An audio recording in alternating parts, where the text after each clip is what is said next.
Un texte banal fait dans les années 50 qui a tout son sens à l'heure actuelle. De plus, écrit par un Suisse visionnaire, mais un penseur. Salut explorateur du passé, prêt à réviser tes idées reçues? Le colonialisme soviétique nous menace à bout portant. Il a déjà conquis nos 6 nations de l'Est et 4 nations en Asie. Il baptise paix cette conquête par la force et provocation belliciste, toute tentative de résistance à son emprise. Un texte de Denis de Rougemont, écrivain suisse, il l'a écrit en 1954. Mais qui était Denis de Rougemont ? Denis de Rougemont était un écrivain et penseur suisse très engagé dans les idées culturelles, politiques et philosophiques de son époque. Il est surtout connu pour ses réflexions sur l'amour, l'Europe et le fédéralisme, ainsi que pour son regard critique sur la modernité et la culture de masse. Mais revenons-en à nos moutons ou à nos soviets plutôt.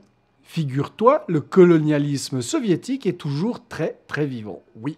Je sais, tu penses que c'était terminé avec la chute du mur de Berlin, mais non, il a juste changé de costume. Maintenant, il se promène en costume-cravate, téléphone portable à la main et continue ses petites conquêtes sournoises. Alors voyons un peu. 6 nations en Europe de l'Est sont déjà sous son emprise. Devine lesquelles? Tic-tac, tic-tac. Tu as trouvé?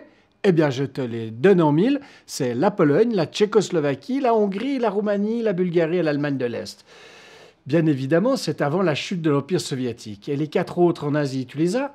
Allez, je t'aide un peu, c'est la Chine, la Corée du Nord, la Mongolie et le Vietnam du Nord. Par contre, pas trop de changements à l'heure actuelle. Tu te dis peut-être « Oh, ça va, c'est loin ».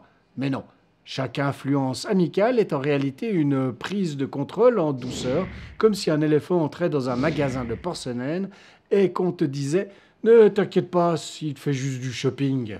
Et là, accroche-toi bien, parce que le vocabulaire est juste délicieux. Toute conquête par la force, on l'appelle maintenant paix. Oui, paix. Comme quand ton voisin squatte ton jardin et qui te dit oh, il est juste venu prendre l'air. Et toute tentative de résistance, bam, immédiatement qualifiée de provocation belliciste.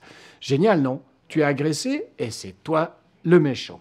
Mais attends, ce n'est pas tout. Cette stratégie est d'une finesse incroyable. On étend son contrôle, mais en même temps, on brandit la carte de la diplomatie. Et si tu oses dire peut-être qu'on devrait résister, tu es déjà catalogué comme le trouble-fête du bal mondial. C'est fascinant, vraiment. Les chars roulent dans un pays et les politiciens te sourient en disant « Nous ne sommes pas là pour imposer quoi que ce soit, juste pour promouvoir la stabilité. » Oui, la stabilité avec des tanks, c'est très rassurant. Et ça me rappelle quelque chose d'ailleurs.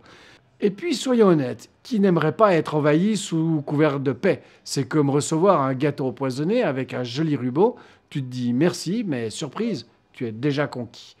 Si on regarde la situation globalement, on voit que cette stratégie n'est pas seulement militaire ou politique. Non, non, c'est un chef-d'œuvre de manipulation du langage.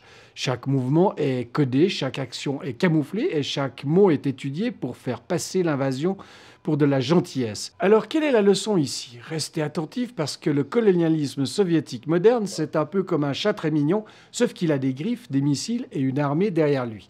Et si vous clignez des yeux, hop, vous vous retrouvez à devoir appeler ça paix et sourire quand on vous dicte comment vivre. Et du coup, quelle différence avec la politique russe actuelle? Aujourd'hui, avec Poutine, on a changé de discours. Plus de révolution mondiale, juste la bonne vieille nostalgie impériale. Il ne veut pas convertir le monde, il veut le récupérer. L'Ukraine, historiquement russe. Tu es sûr? Moi, pas spécialement. Mais ça, c'est un autre débat que j'aborderai dans une autre vidéo. Les voisins, des petits frères. Et s'ils ne sont pas d'accord, disons que les chars ont encore du carburant. Mais ce qui est certain, c'est que le locataire du Kremlin a des rêves de tsar et d'un nouvel empire russe. Bon, on se calme, on respire un bon coup, surtout en sachant que tout empire a une chute. N'est-ce pas, monsieur Goumilev ? Oui, je fais un petit clin d'œil à une ancienne vidéo et ne manquez pas d'aller la visionner, cela vaut le détour.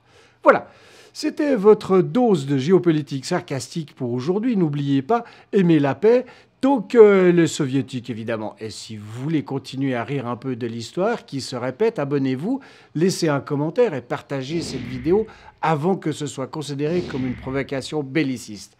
Allez, ciao!